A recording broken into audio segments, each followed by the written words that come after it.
Welcome to the Revolution Church podcast.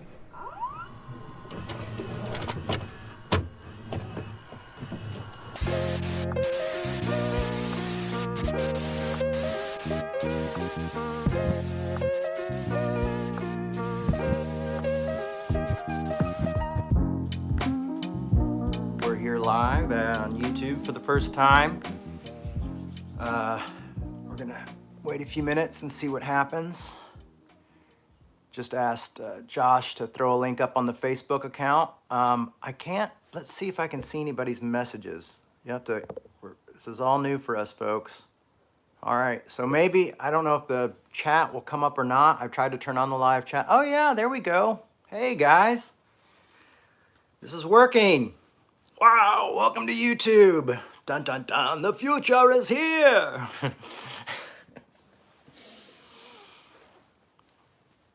We have left our overlords, our social media overlords behind and moved on to a new overlord. Oh, this is pretty cool.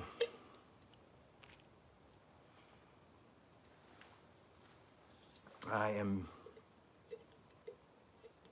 excited about this.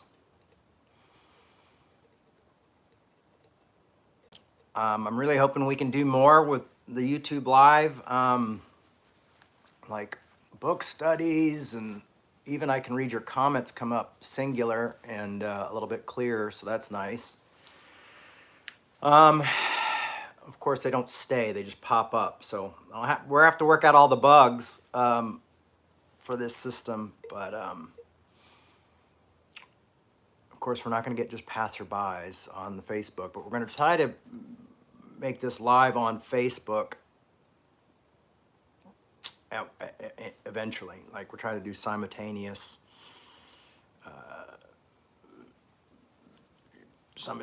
airings of this like here and on Facebook. But yeah, so here we are. Give everybody a few more minutes, see if they're comfortable getting on YouTube. I don't know if YouTube tells other people that follow us that we're on today. And if you guys haven't, please subscribe to our YouTube channel.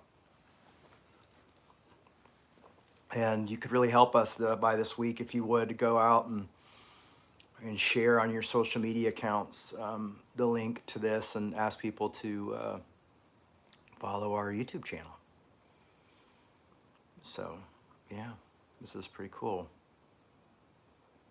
Oh, cool. Jessica said she got a link, a message saying we were here live. Very excited about that. Well, thanks everybody for joining today. It's a nice rainy day here in Washington. Lots going on. Well, seems like the world is continuously going to hell in a handbasket. Unfortunately, I'm sure you guys heard about the shooting, the racially motivated shooting that happened yesterday. 10 people, last I checked, lost their lives. And, you know, we talk a lot about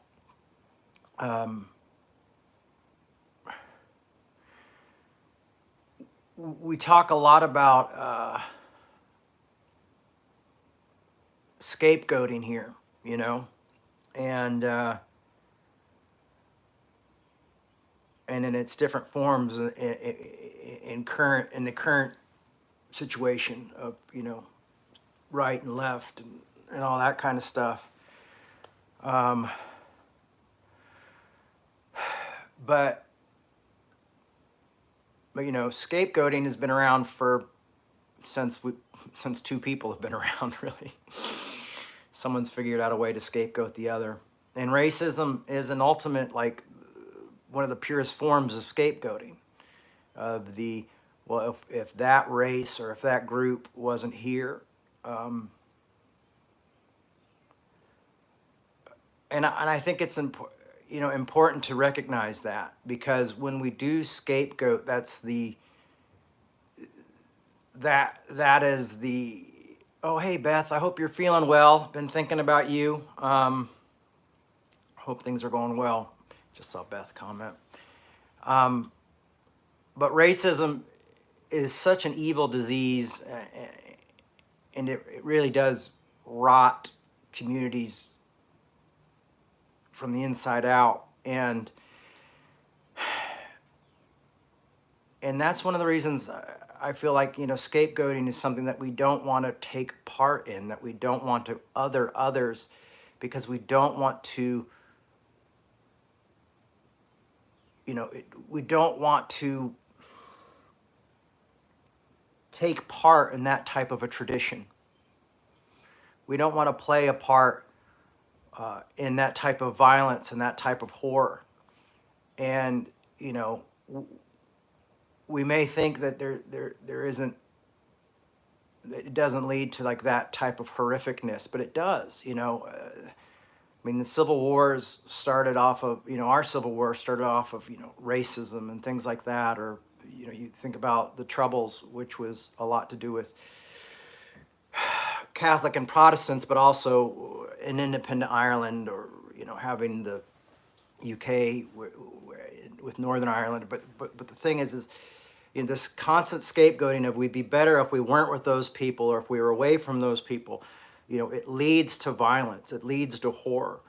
It's not always physical violence like the horrors we saw yesterday, but it's a constant, it does not lead to peace. It does not lead to people living better lives. It does not lead to community, and it is ultimately very inhumane. It turns us into,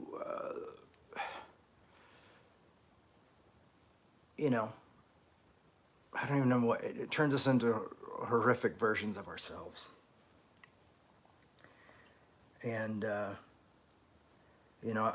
I think about Dr. King, and Dr. King said, I can't be what I'm supposed to be until you are able to be what you're supposed to be. I'm not able to live my best life until you've lived your best life, and it's this idea of we've got to lift each other up, and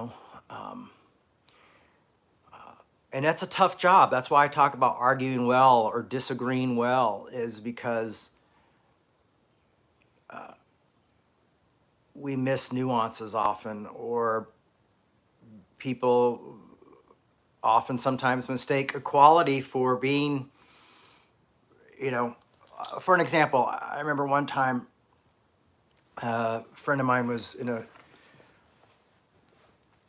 theological debate, and the person he was arguing with said, I think you're being racist with me, and the way your tone and talking to me because I'm a woman this way, and I knew the person very well, and I said, I had to speak to the woman, and say, listen, they're not racist and they're not sexist, at least not in like a traditional sense. Everybody struggles with those type of things. I said, but this person is just intense, and this is how they act, So often when we just have to realize is that people are different, and when we communicate with them, but when you've been mistreated and scapegoated so long, it's hard not to be sensitive.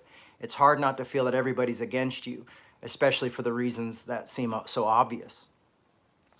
So there's a lot of healing that has to take place. And unfortunately, it seems like we're a million miles from that. But I hope with a community like Revolution and other communities out there that we're striving to be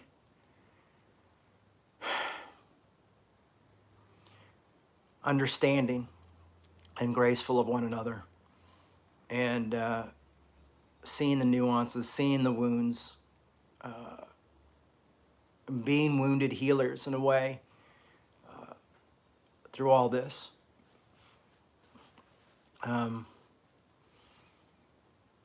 It's just, scapegoating happens in all these different levels.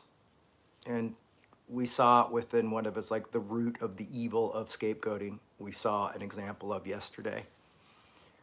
One of the reasons I've when I've debated with people who are anti-gay or heterosexists and said, the heterosexist movement, or what a lot of people call, homophobia. I like heterosexism because I think it's a little bit more on the nose, but leads to homelessness, leads to mental illness, leads to suicide and things like that. But if you go out and you take a broader look, you realize that scapegoating leads to a lot of these things. When you're scapegoating and when you're blaming the other, and when the other may be someone like myself, sensitive, or I think of my son even, who's a very sensitive young man who takes criticism very hard, very harsh, and has to take time with it and sit with it to realize, like I do, like to realize, like, oh wait, this was scapegoating. This wasn't something I actually did. It can lead to things like suicide and homeless and loss of hope, loss of jobs, loss of community. These ideas, when we play around and we play these games with one another. I mean, there's a reason why when Jesus says, stop judging others. Don't judge each other. How you judge, you will be judged. And it's almost like you're not judged in the way of getting even necessarily, but you are judged by seeing the torment that is brought upon those that you judge. The pain and the loss that you can bring into other people's lives, not even realizing it. I understand why people are angry at preachers, because preachers have scapegoated people and so many people in the past and things like that. But at the same time, we have to equip ourselves and accept that we are accepted, that we know that these folks, one, aren't magical and don't have any special say over our lives. I think is very important, that they're not, pastors aren't special. But we also have to know that when people scapegoat us, that we're fine. We're not going to allow scapegoating to happen to us. We're going to realize that these are people who are sick as well. These people are victims of misinformation. These people are insecure. These people are weak in faith. And we're going to talk a little bit about that, even here with Paul, a little bit out of Paul talks about it today, about being all things to all men. And, in realizing that some people are, weak. Some people are afraid. Some people hold on to the law. Some people can't accept grace as enough. So they have to get into the situation where they have to feel like they have to separate themselves from this action or this thing or that person or these things. And it's like, they're like children, they don't know any better. And they're afraid. I remember I used to go to this biker church when I was younger. And, there's no one probably more, I felt like there was no one more legalistic than like a newly converted biker or like a newly converted tattoo artist or something. These guys, they lived wild lives and now they're like, no, I'm ready for Jesus. But they got really legalistic and telling you don't listen to that music, don't do this, because they're afraid it's all going to go back to hell. They're afraid, they're scared, they're like children, they're like being tossed in the sea, around, and they think there's got to be these rules and these regulations and this legalism to keep them, So it's crazy when you get people who've lived these really hard lives, and they can convert and then they turn into these really horrible, scary people who want to judge you and control you, and and even in that we have to learn to argue well, and we have to learn to be patient, and we have to learn and sit down and have tough conversations, because honestly letting those people just go okay. Problem is I grew up in the evangelical church, and it would be these guys got where like a football player, famous football player, or an actor, oh, I got Jesus now, and then they would be like, well, they're famous, so they're going to draw people in, so we'll just throw them up on stage, or we'll just give them their own church, or we'll just give them oh, let's just start a biker church. Well, you've got a lot of these really hurt, wounded people who don't really know what the Bible is, except they're thinking like, that was bad and this is good. And they have this very big black and white thinking, and there's no room for contradiction. There's no dialectic, and we create monsters. We create monsters by not letting people grow and learn and do the hard work. That's what I love about the 12-step program for me is that I would just show up and then I was like, don't drink. And I was afraid it was going to be like church, and I was going to be overwhelmed with Jay, just don't do that. Don't 1 day at a time, 1 hour at a time. Don't do it. Just that's why you're here. We don't do that. It's like just trying to let people know, like, you're accepted. We've got to let people know they're accepted where they're at. They're loved where they're at, despite religious beliefs or Christianity or confessional Christianity or whatever, religion or non-religion. It's help people know they're loved and accepted. And also help people by knowing that, by letting them know that we are people who love them and accept them, and then we can point out behavior that's maybe harmful to them and others. But instead, we've kind of capitalized on this idea because it's easier to practice legalism. It's easier to practice control in people with fear than it is through relationships and tough conversations. You're not going to build a mega church probably if you're having conversations with every single person who's a part of your community, making sure they know that they're accepted and they're loved and that they don't have anything that's better or special than anybody else, that they're just who they are. And the only thing is that they've realized they're accepted. Do you get this? Is this making sense? Rather than telling them, like, you have to go and, win everybody to Jesus, or they have to go and tell everybody they're bad, and you have to go and, it's like, I remember seeing so many people, like, when I was in my 20s, and I had already been in the ministry for a long time in my 20s, and I think I started when I was 18, and I obviously grew up in it, but I had been a lifelong Democrat, even as a Christian, and I remember going to these festivals and sitting down and talking to these kids, and they would bring up, like, if there was a race going, and they're like, and they'd find out that I was a Democrat, and it was like I just took the air, like I just fell off the stage that they had put me on, I was no longer a hierarchy anymore, and they're like, I was no longer their hero. Like, what's happened? How could you do this? Because automatically they, got into this situation where it was like, oh, now you're a Christian. Well, this is how you vote. This is who you like. This is who you don't like. This is what you listen to. This is what you don't listen to. And it's a law system. It's a law system that Paul comes in right away and says, hey, guess what? The great thing about Christianity is that we tear down the law, that there is no law, that you are accepted. And it's like, what? And so for a lot of these folks, for me growing up, it was like I felt like I was constantly like jumping off the pedestal and letting these people down because I didn't fit into their idea of what it would meant to be in part of this tribe. Like, wait, you're a leader in this tribe, so aren't you automatically supposed to think like I think and believe like I believe and not like the same people and all this kind of stuff? And tribalism in Christianity has really gotten out of hand.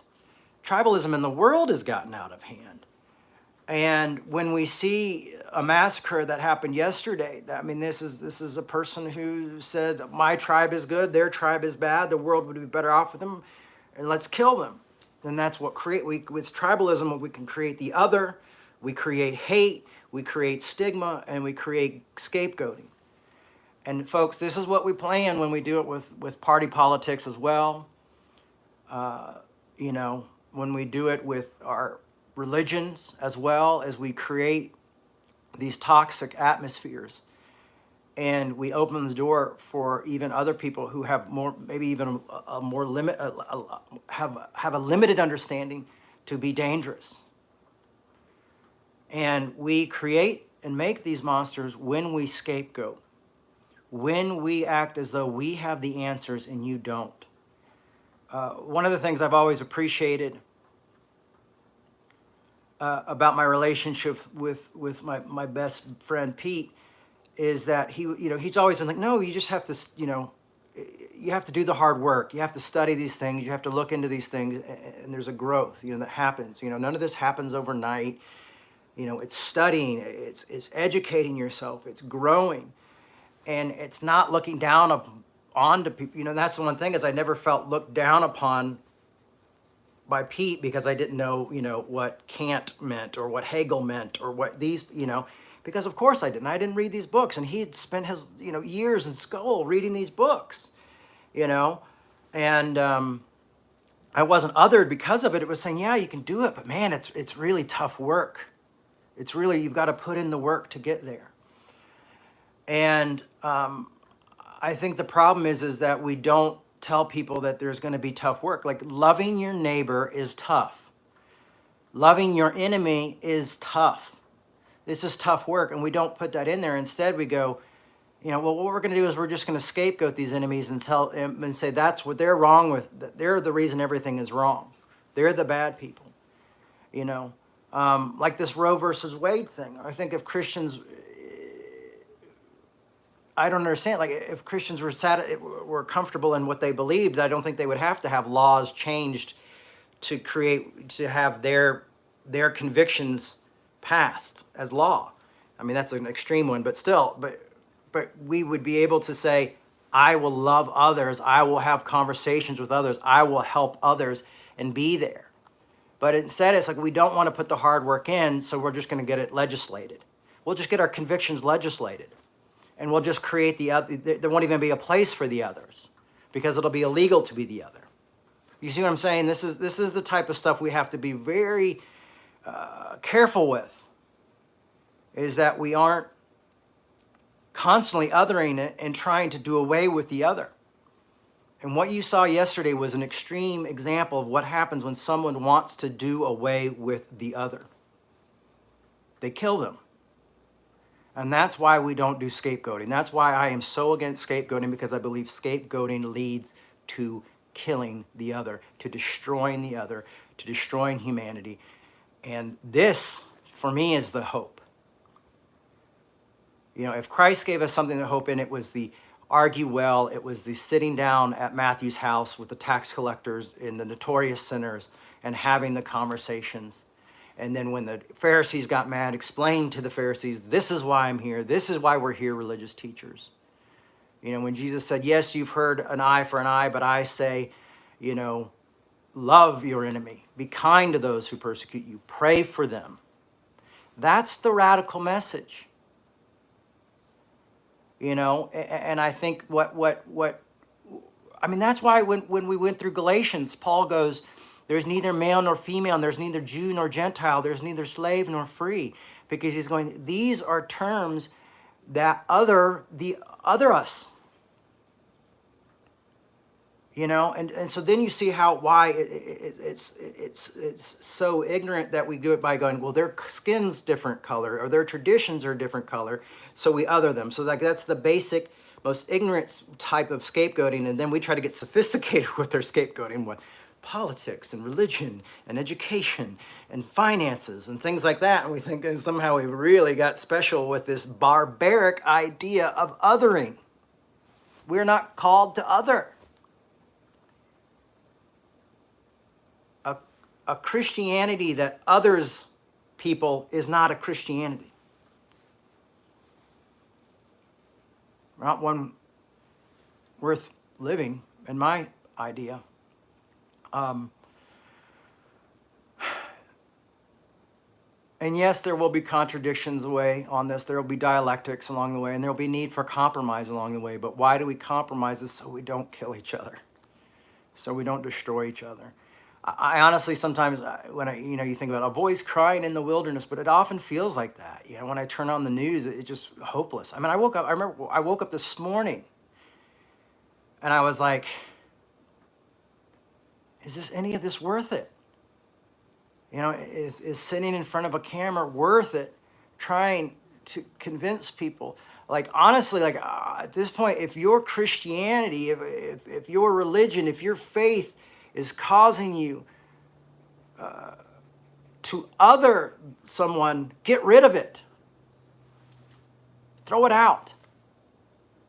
Maybe you'll find something later, but right now, just get rid of it and live in a point where you know that you're loved and you're accepted. Accept yourself as accepted. As a human being, as humans, we are accepted. Accept that by something greater than ourselves. I see that as Christianity and Hegel and philosophy and things like that. And you may find it through others. I find it through Dr. King and people like that as well, or through punk rock, But I really, really, really want us to realize, like,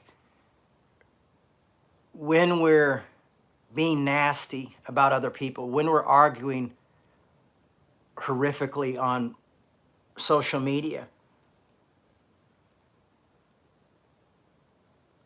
we're bearing bad fruit. We're bearing false witness. We're sowing discord, because it might not be hurting the person that we're arguing with. Maybe they've got it figured out. But the public is seeing it, and people are going like, oh, okay, well, then it's okay to do that. So when I see these giant Christian leaders saying all this horrible stuff, I saw this giant Christian leader come out against this trans woman who's a pastor in his city. I don't even think she's trans. I think she's just non-binary. And he's like, are we going to let this happen in Nashville, everybody? And this is this guy who this is a pastor who chases headlines, is pretty much an ambulance chaser. And I see the destructiveness of this person's work, because it's constantly othering people. And I really think what it has to do is with his fame and his popularity and his bank account. That might be very judgmental of me to say, but I hope he's just a victim of misinformation. But it feels like someone who's constantly chasing this dragon called fame, and it continuously others people, And I don't think he's probably wanting to see these people killed, but you never know the people who follow someone who's not that bright, who's not willing to spend time studying the religion or the principles that he's decided to give his whole life to, hasn't really gone into an in-depth dive in them. You think about the people who follow that person. Well, what can they do? Is there a chance they could pick up a gun? Is there a chance that they could cause someone to lose their job? Is there a chance that they could destroy a family's life? Yes. So we have to, kind of keep in mind that this is what we're doing when we're out in public world and out on social media, and doing this to others. Is it scapegoating?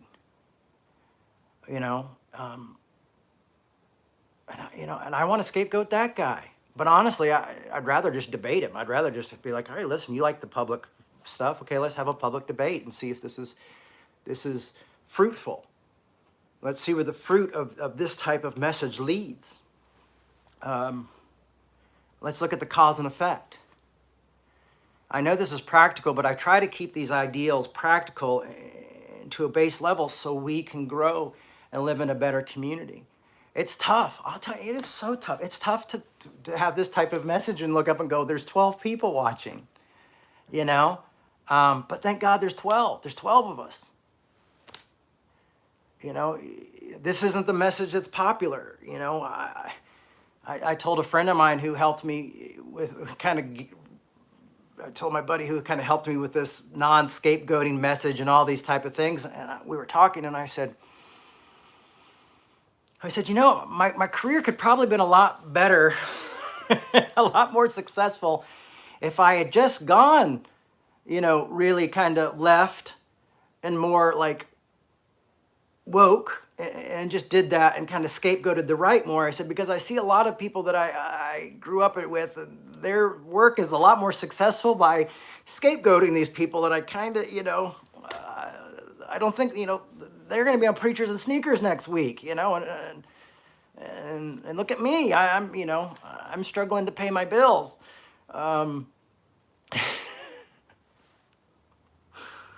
So there's the human side of that. And this isn't the sermon I was planning on giving. What I wanted to talk about was, and I'll do it since this is our first YouTube venture. Maybe I'll just give a little lighter version. But I wanted to talk about Paul's idea of being all things to all men. When Paul said this, like, to the weak I'm weak, to the strong I'm strong. Saying to those who are sensitive about Jewish tradition, about not eating certain things to sacrifice people, then I don't eat them. With the people who are, I eat them. What he was saying was, is I know when I'm around people, I don't just try to flaunt like, oh, you don't like, you don't think this is right? Well, guess look at my freedom. I don't care. He wasn't in trying to jolt these people. What he was trying to do, and this is really kind of interesting and unique as a parent now, especially I see it, is that he was trying to, it seems like Paul, by saying I'm all things to all people, wasn't trying to be a people pleaser. What he was trying to do is be a loving, almost parental figure in saying, I'm not going to go in there and shock them and tell them that their whole world is shit and that they're awful. What I'm going to go in there is be able to sit down and have these conversations. Because if I sit down and I eat this animal that was sacrificed and all of a sudden they have this wall with me, there's not going to be a conversation, and they're not going to understand why I think that's right or why I think that's wrong. We're not going to be able to have this tough conversation.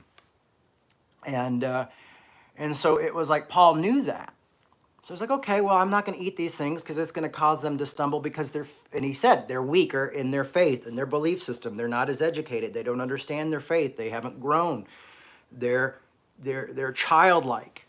They're still thinking like, oh, if I do this, then they still kind of God is this really like abusive parent who's like keeping records all the time in their minds, So and his idea was saying, well, I can sit down and have these conversations with these people if I respect their boundaries, if I respect that they haven't reached that place yet, It's like having a conversation with my best friend sometimes when he's talking to me about Hegel. Like, I don't understand. I'm going, dude, you have to bring it down for me. I have to read. So he's like, okay, well, read this book. This will get you there. So I'm reading these introduction books, and not like Hegel in 90 minutes, but like really proper college books that are like this big and hard to read. But putting in the hard work to get there to have these conversations, and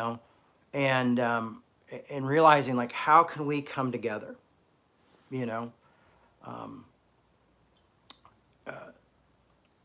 how can, not how can I like, I used to think it was cool as a kid to be like, well, I'll talk about all these bands that nobody knows about and I'll seem really cool and, and we can't relate, and they'll think I'm cooler. And then all of a sudden it was like, well, that guy's kind of a dick because he thinks his music selection makes him cooler than everybody else. You see what I'm saying? But by being all things to all people and by finding common ground, we're able to have tough conversations. That's just kind of human nature. And that's what Paul was saying here in 1 Corinthians. He's like, to the weak I become weak so that I might win the weak. I have become all things to all people that I might by all means save some. And I think when he says save some, I think we've been so raised with this idea that saving seems like this idea of salvation and they have to come say the sinner's prayer and they have to become Christians. But let's look at this in a broader sense, more of a radical theological way of backing up and going, maybe saving them is saying, I'm going to help them grow in understanding and in tolerance for others so they can also have tough conversations. Maybe I'm going to save them and help them not scapegoat. Maybe I'm going to help save them and they're not going to walk into a place and decide to kill a bunch of people. That can be saving people as well. It doesn't have to always be about glory land and Beulah land. We have to live life now on life's terms.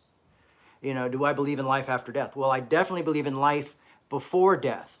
And so we need to live this life well by helping others. And sometimes saving someone isn't about the eternal damnation or their soul, because I don't believe in a literal hell anyway, but that's another talk. But to me, it's about helping people not become monsters, saving them from themselves, saving themselves from the wide road. And you go, what is this wide road? I always thought the wide road was like, oh, sex and rock and roll and music. No, I think it's the wide road is what the Pharisees were taking. was the control, was the narrow road is love and grace and respecting each other and allowing other people to live and let live, but at the same time willing to say, well, we still need to have these tough conversations, because when they live and let live and it starts to hurt others, or when they live and let live and they start to escape others, we probably need to have conversations here. So how do we have conversations? How do we better act as human beings? How are we better members of society? How do we play down tribalism a bit in order for us to be in community? And it's tough. And we're not always going to agree. And we're going to bump heads. And that's when I say argue well, disagree well. You don't have to leave from an argument satisfied. It takes work. It takes time.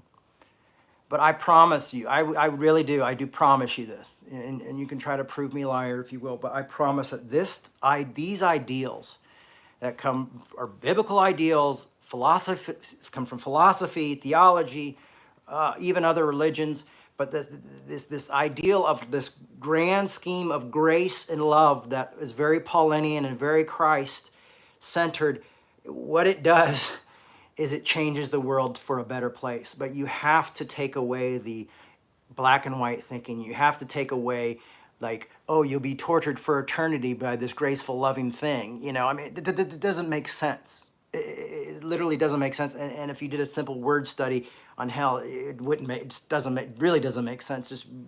And then if you realize what this book is, it's not even a book, it's a collection of writings put together. And some are good, some aren't so good. It's tough to realize the truth and then tell people the truth when the truth isn't what they want to hear. But that's why you've got to love others and be patient with others. And I'm grateful that I have friends who are who are involved, who are scholars who are patient with me. Because I've always had a hard time learning because of my dyslexia. But I'm grateful that when I meet people who know more about me and I want to know more about what they have, if they're patient, I'm there. If they're not patient, I'm gone. So I know how my own nature. And so what I'm trying to say is I think we can create a better life for others looking into these principles. But I can't hit home enough. I think about this. I can do all things through Christ who strengthens me. And what is Christ's strength is to love each other, to love your neighbor as yourself, to love your enemies, to do these things. So if we can do that, then maybe we can do this. But,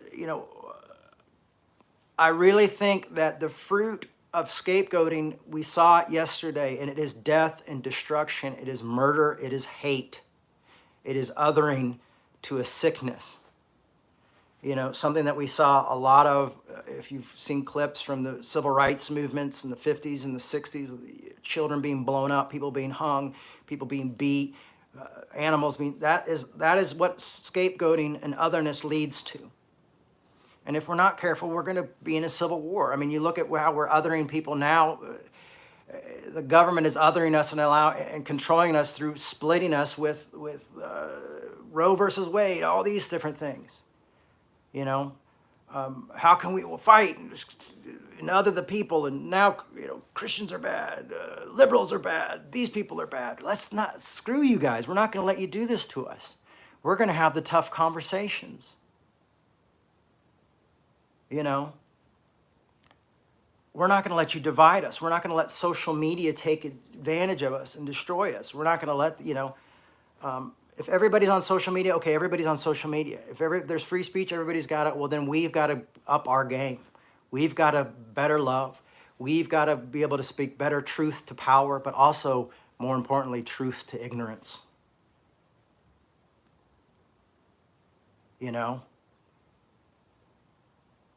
Or otherwise we just continue to others each other and we fail. We fail at this. When the Bible uses a book to other people, it's failed.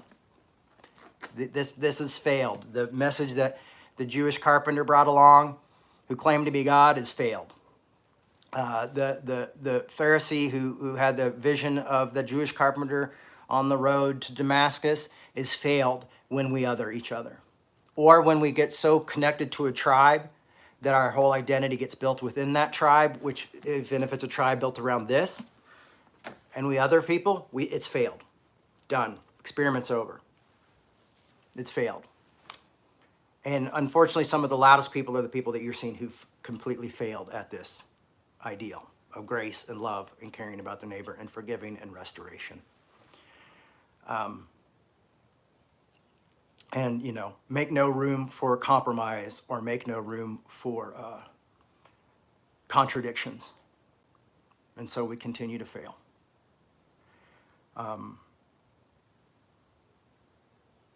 Like I said, I don't have all the answers. You know, I'm going through a lot right now too, man. I'm going through a lot with my family. I'm going through a lot with my work, with my mental health. And I share that with you because I just think there's this like crazy idea that somebody who sits in front of a camera and talks about this kind of stuff has everything together and has arrived. And we just don't arrive. I mean, there's a reason that we need grace so desperately. And I don't ever want to give anybody the idea that, you know, I've got it all together, so, you know, follow me. What I want to say is these are concepts that I think really work, that I think we can use and we can grow and we can move into the world and be better human beings. But they're not always easy. You know, I self-isolate quite a bit. And thank God for my kids because they pull me out back into the world. And it's funny, you know, your kids pull you back out there and you have to be, that's when you start learning these lessons about grace and mercy, even with your own children and your own kids. You know, so sometimes the pain's so great that I don't feel like I can go on, but other times my kids come around and we go out there and we live the world and, you know, you're learning grace at moments of even just like people who maybe snap at your child because they did something that person didn't like, or bad customer service, and you've got your kids there and you're going like, okay, this is also, I have to learn to live this in everyday life. It's not just the huge giant situations, but it's in everyday life. It's when I'm at the mall with my kids or at the grocery store or at the playground, or when another kid pushed Milo the other day and Milo fell and scraped up his knees. And so I said, hey, what happened? And then I went over to the other kid and said, hey, what happened? He goes, well, I said, well, listen, I said, no matter what, I said, his knees are bloody. And I said, he's kind of sad. I said, could you apologize to him just for that? And the kid's like, yeah, I can do that. And they went and they had the conversation. So it's this constant, you know, reminder of just even the basic levels of this work that needs to be practiced every day. And, you know, even in my relationships with my kid's mother and with some of you, you know, as well. This is just what we do. I hope we can get away from scapegoating each other and radical tribalism, and we can treat each other well, and we take care of ourselves. You know, I see an analyst once a week, and it helps me as well, you know. So I say that stuff because these are the type of things we need. You know, one of the things I realized by my work with my analyst is that I'm becoming more of who I am. I'm becoming more of me, really who I am, and having more boundaries in certain areas of my life, and learning how to operate with boundaries, but also trying to love people with those boundaries, you know. So, folks, I think we got this. Well, hey, thanks for joining us today. How awesome was that we made it to YouTube? And thank you, Beth. Beth is on here. Beth was a security guard when I was a kid, and we're all like family, and we've stayed like family. And I'm like the brother who never calls, but still loves you so much, Beth. I'm sorry. I get into my head too much. But man, I'm grateful for you folks. I'm grateful for this community. And I think we'll be meeting here from now on once a week. And I think we're going to start adding at least a second conversation. But I think we just got to figure out what that second conversation is. And is it built around a book or an idea or a different thing, and how we can do that. So thank you all today. That talk went completely off the rails, but the world is off the rails, so we might as well join it. Hey, if you like what we do, you can go to revolutionchurch.com and support us there. No pressure, but it does help. Financial support does help. We pay these bills, get this thing done. We don't have a giant budget or anything like that. But if you give, it does help us. It helps me pay the rent. It helps me pay for these channels and do all this stuff, and it'll help us add another day and put another day aside for this work. And we can all figure out where this thing goes together and how we continue to grow together. Hey, I challenge you this week, try this. Try showing this message of arguing well, of understanding, of not othering, of setting down your tribal identities and putting them aside, and see what that does. It might be at the grocery store, it might be at church, you might be talking to the President of the United States, but it would be certainly interesting to hear about it. And you can tell us about it on our Twitter or our Facebook or our Instagram account. Revolution has them all, but we'd love to hear about it. And Twitter is great and Facebook is great because it's public and we can have better conversations. I'd love to do more with the Twitter. Anyway, revolutionchurch.com. You can hear all the messages. They're all there for free. YouTube, and they're on YouTube. They're on Apple. They're on Spotify. All the things that you listen to. So we love you so much, everyone. There you go. Be good. See ya. I got to figure out how to turn this off. I've really never done this before.